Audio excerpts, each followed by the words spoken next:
Kaum pribumi Cangga yang tinggal di kaki pergunungan ini memanggil puncak gunung ini Kibo dan Mawenzi. Puncak tertinggi di benua Afrika yang dimaksudkan dalam legenda ini ialah Gunung Kilimanjaro.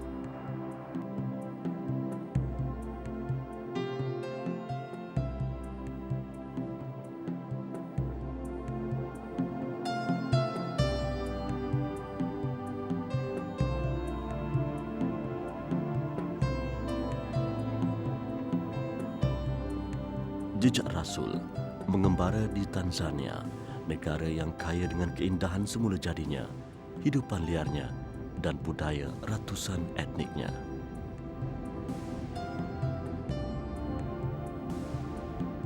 Islam bertapak di sini sejak zaman kegemilangan Kesultanan Islam Oman di negara terbesar Afrika Timur.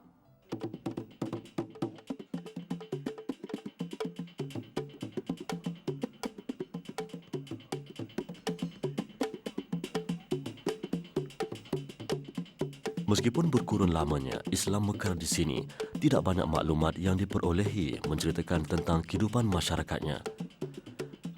Namun Frederick Elton, pengembara Eropah yang dikatakan terawal sampai di Dar es Salaam, ibu kota Tanzania pada tahun 1873 menggambarkan tempat ini sebuah tempat yang bersih, udaranya segar, pantai yang indah, semuanya menyenangkan.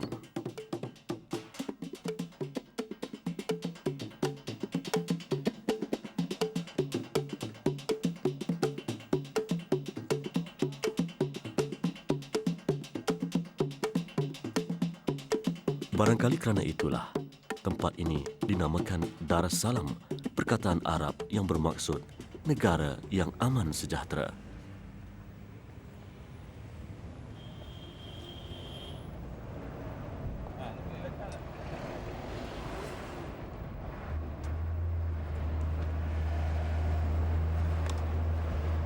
Bandaraya ini diasaskan oleh seorang sultan berketurunan Oman bernama Said Abdul Majid. Sultan Said Abdul Majid dicatatkan sebagai Sultan Zanzibar yang disegani. Ketika era pemerintahannya, Kesultanan Zanzibar berada di kemuncak kegemilangan. Wilayah takluknya menjangkau hingga ke Somalia di utara, seterusnya menguasai laluan perdagangan rempah hinggalah ke selatan benua Afrika.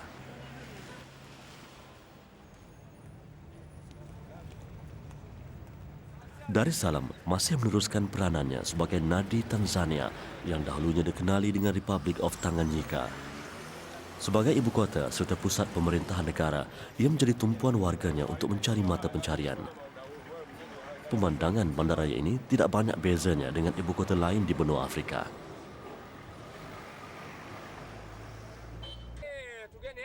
Mereka menjalani kehidupan yang sederhana.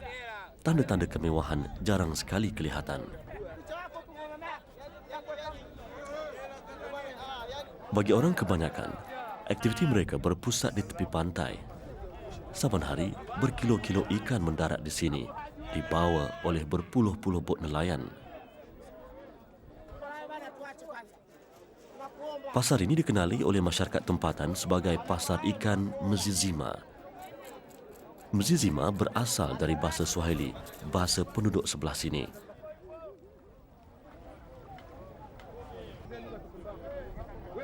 Mzizima asalnya sebuah perkampungan nelayan di Dar es Salaam, wujud sebelum Sultan Said Majid mengasaskan bandar Dar es Salaam pada tahun 1862. Dar es Salaam terkenal kerana kesibukan pelabuhannya pada ketika itu. Kedudukannya yang terlindung daripada ancaman angin ribut lautan Hindi memudahkan pelayar singgah berurus niaga. Pedagang dari Afrika, Arab, Eropah, India, malah pedagang Melayu juga dikatakan pernah singgah berdagang di sini satu masa dulu. Hari ini seluruh kawasan ini telah bertukar wajah. Namun, Mzizima masih kekal sebagai pusat tumpuan para nelayan dan orang ramai.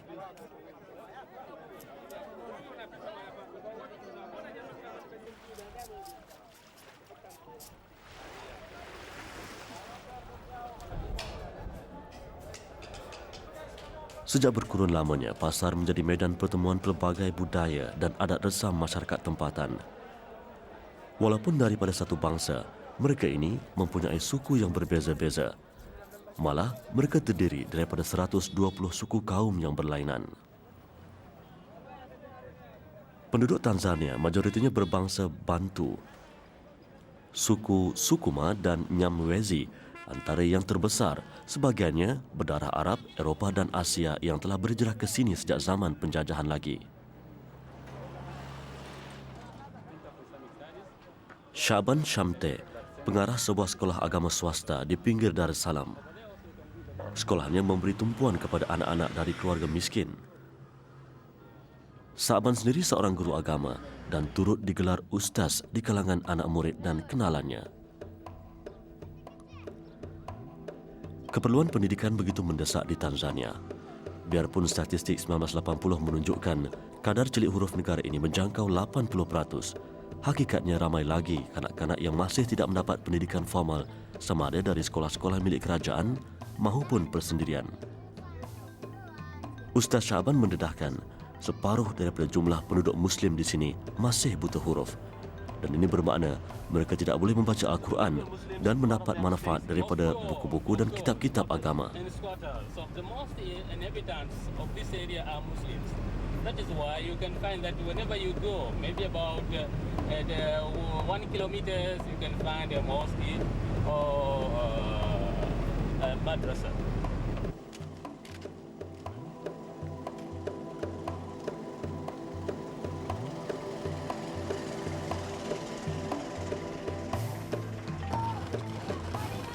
Bagi umat Islam yang majoritinya masih berada di bawah paras kemiskinan, pendidikan satu-satunya jalan bagi mengeluarkan mereka daripada belenggu itu.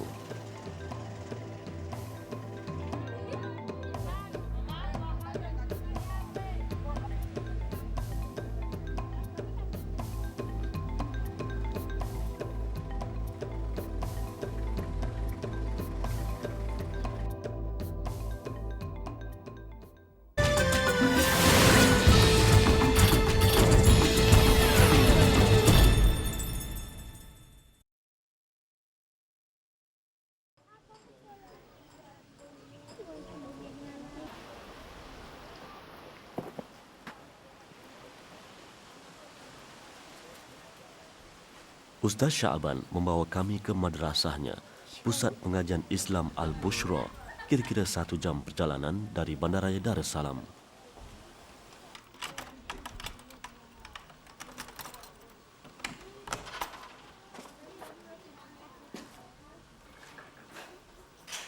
Waalaikumsalam warahmatullahi wabarakatuh. Kaifa halukum? Di bangunan serba sederhana inilah, 50 kanak-kanak orang Islam menerima pendidikan formal.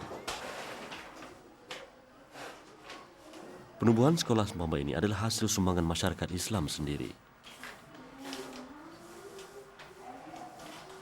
Namun sumber kewangan yang terhad boleh menjejaskan operasi sekolah persendirian seumpama ini. Mereka terpaksa berpuas hati dengan prasarana yang serba sederhana. In our center, actually, we have 2 divisions or 2 departments.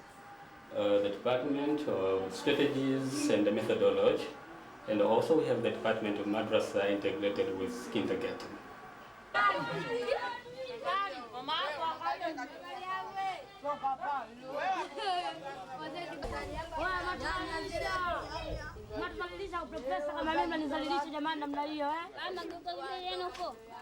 Ustaz Syaban optimis dengan perjuangannya untuk memartabatkan tahap pendidikan di kalangan kanak-kanak miskin seperti ini. Namun dia turut khawatir dengan masa depan sekolah-sekolah swasta seumpama ini jika tiada pihak yang prihatin terhadap nasib mereka, terutama di kalangan umat Islam sendiri.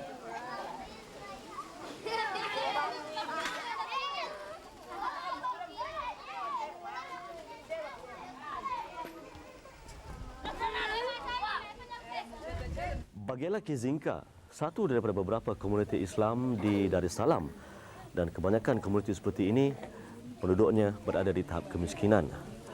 Kerajaan Tanzania menyediakan pendidikan sekular bagi penduduknya.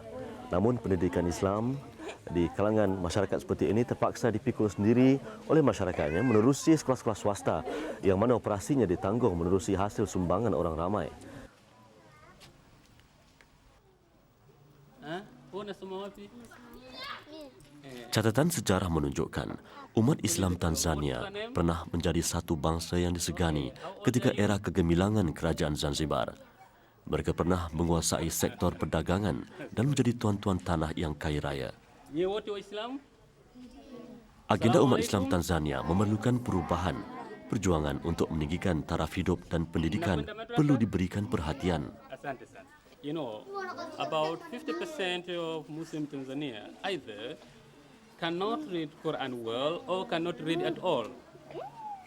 Therefore, the right cannot read Quran. So our cause, especially the Quran by Radio Project, will help those who could not get the chance to learn Quran in their childhood to learn so.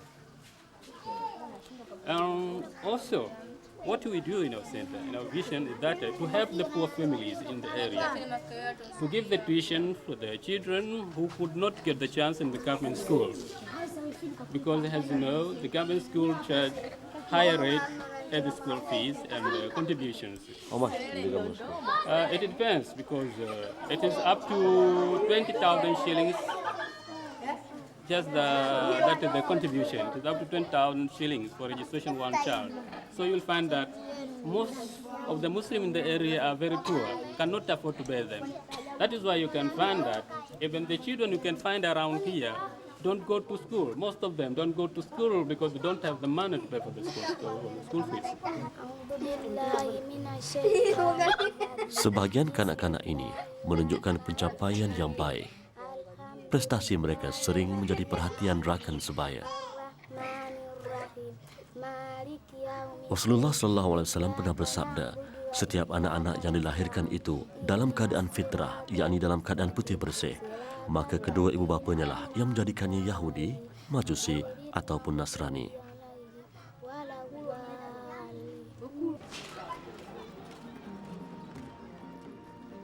Hati manusia dibentuk sejak kecil lagi. Pendidikan sempurna yang diterapkan mampu membentuk generasi yang berguna, insan yang soleh, yang cintakan agamanya.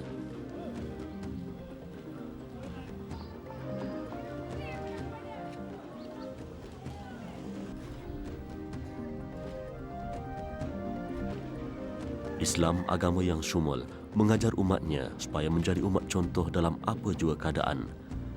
Dan kita sering diingatkan bagaimana kesusahan yang dialami boleh bertukar kepada kesenangan apabila setiap individu sedar dan insaf hanya melalui usaha yang tidak kenal jemu dan disertai dengan tawakal kepada Rabbul Jalil, jalan keluar bagi segala mudarat yang dihadapi.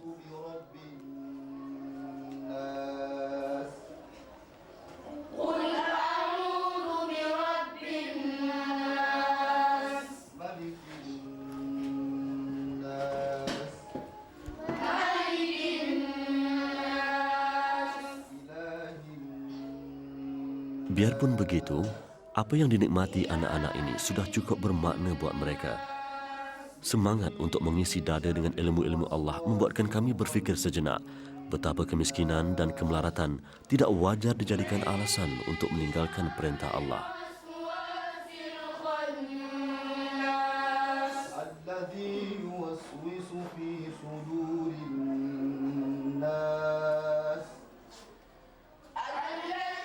Kanak-kanak ini adalah pelajar Al-Madrasatul Iltiswan di pinggir Darussalam. Sekolah ini bukanlah boleh dibanggakan kelengkapannya. Malah, ia dikelolakan secara sukarela oleh 2 orang guru Al-Quran. 180 pelajarnya belajar secara percuma, namun hasilnya tidaklah begitu mengecewakan.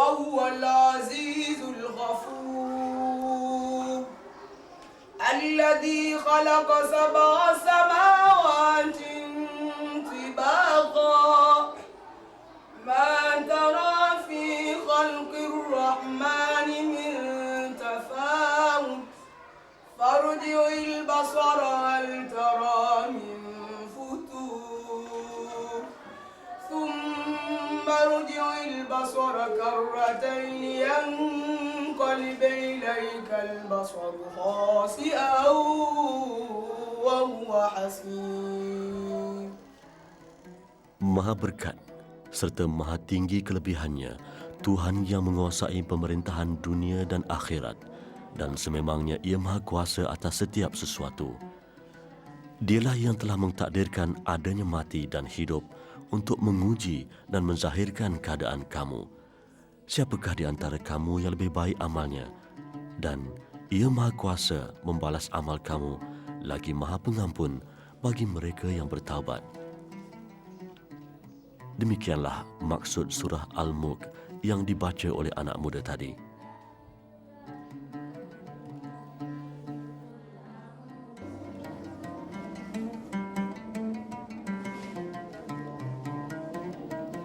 Kefasihan melafazkan ayat-ayat suci Al-Quran menjadi bukti didikan yang diterapkan di sini mampu melahirkan pelajar yang berkualiti.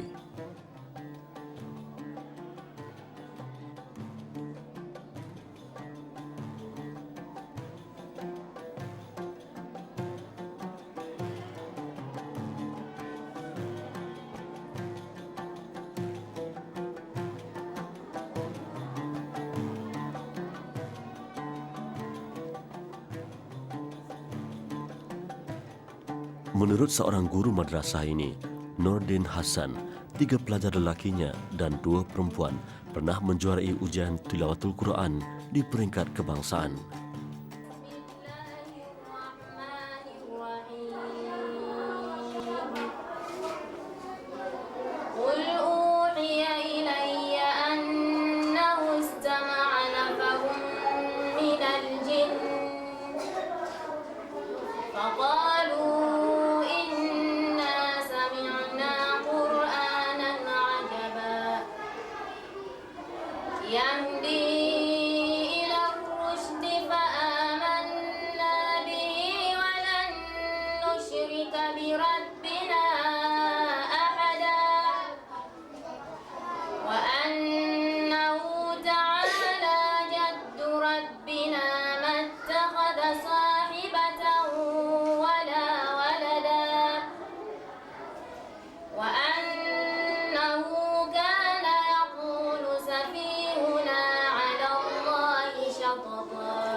Sadaqallahul azim.